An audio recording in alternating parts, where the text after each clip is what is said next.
en ce dimanche où nous célébrons la fête du baptême de notre Seigneur Jésus-Christ. Avec cette fête, nous clôturons les fêtes de Noël.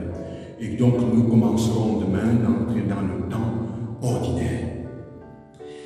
La première lecture qui est choisie et qui est proposée pour le texte est assez étrange pour nous permettre de parler de cette fête. Parce qu'elle rappelle, c'est un texte d'Isaïe où il est rappelé que le Seigneur n'a pas oublié Israël.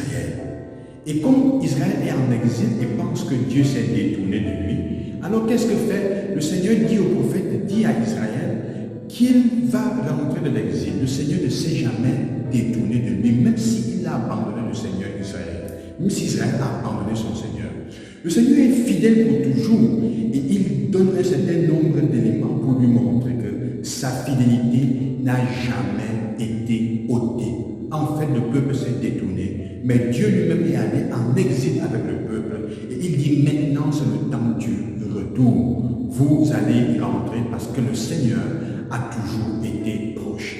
La première chose qui nous est montrée, qui nous est enseignée avec ce texte, c'est que Dieu, quelle que soit la situation dans laquelle nous nous trouvons, de refus et de son rejet, il ne vient jamais moins, il ne renonce jamais à sa fidélité. Pour le prouver, l'Évangile nous propose le baptême de Jésus qui descend dans le Jourdain, dans le lieu le plus bas de la terre. Il entre dans cette eau qui nous rappelle une autre eau. Elle nous rappelle les eaux sur lesquelles planait la colombe, planait l'Esprit au début dans la Genèse. Et le texte nous dit que quand Jésus sort de l'eau, en fait, après le baptême, il se met en prière et les cieux s'ouvrent. Sa prière ouvre les cieux. C'est un élément fondamental. Et pourquoi? Pour que la colombe descende de nouveau et vienne planer sur cette terre, sur lui, en cherchant son nid où reposer.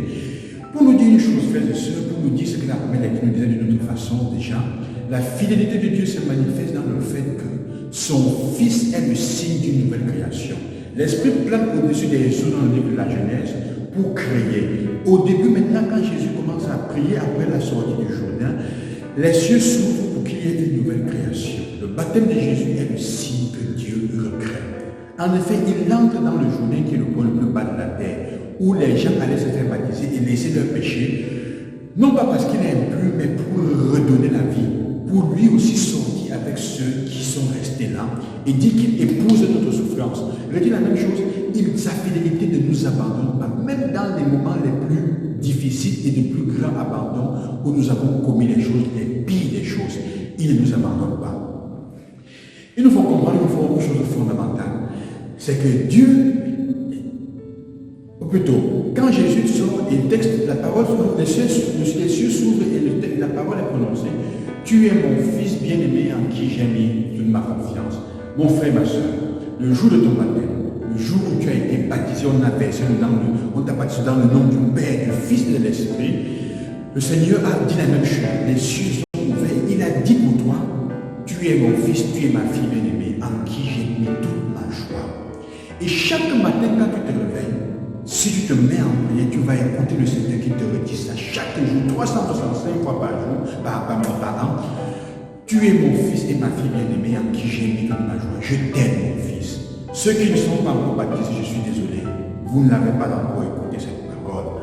Mais toi qui as reçu le baptême comme le Christ, parce qu'en effet, le Christ en étant baptisé, il nous fait comprendre que Dieu nous donne une deuxième opportunité de renaître comme fils et filles, comme ses frères et ses sœurs. Nous sommes donc invités à agir comme fils et filles, comme frères et sœurs. Ça ne veut pas dire que nous ne péchions pas, ça ne veut pas dire que nous ne nous trompions pas, ça veut simplement dire que nous fassions de notre mieux, nous donnions de notre mieux pour imiter Jésus qui est notre frère, qui est le modèle, pour devenir des personnes nouvelles dans cette nouvelle année, pour nous laisser recréer. Si nous écoutions chaque jour la parole de Dieu, et Jésus, Dieu nous dit, tu es mon Fils, tu es ma fille bien-aimée, à qui j'ai mis toute ma joie, nous serions des personnes différentes. Nous serions des personnes nouvelles. Alors on irait de par le monde entier, en rayonnant de cette joie-là. C'est ce que Dieu veut. C'est ça la nouvelle création. En effet, et Paul va dire à la fin, c'est pour que vous viviez en parlant à titre, c'est pour que vous viviez dans la justice et dans la piété. Que le Seigneur vous donne cette grâce de redécouvrir la porte de votre baptême. Et Dieu te dit chaque jour qui est né, réécoute-le bien dans sa parole. Tu es mon fils, tu es ma fille bien-aimée. Ce qui compte, ce n'est pas ton péché ou qu'est-ce que tu as fait. C'est la volonté, le désir que tu as de te relever pour vivre comme fils, comme frère et soeur de tes frères et comme fils du Père.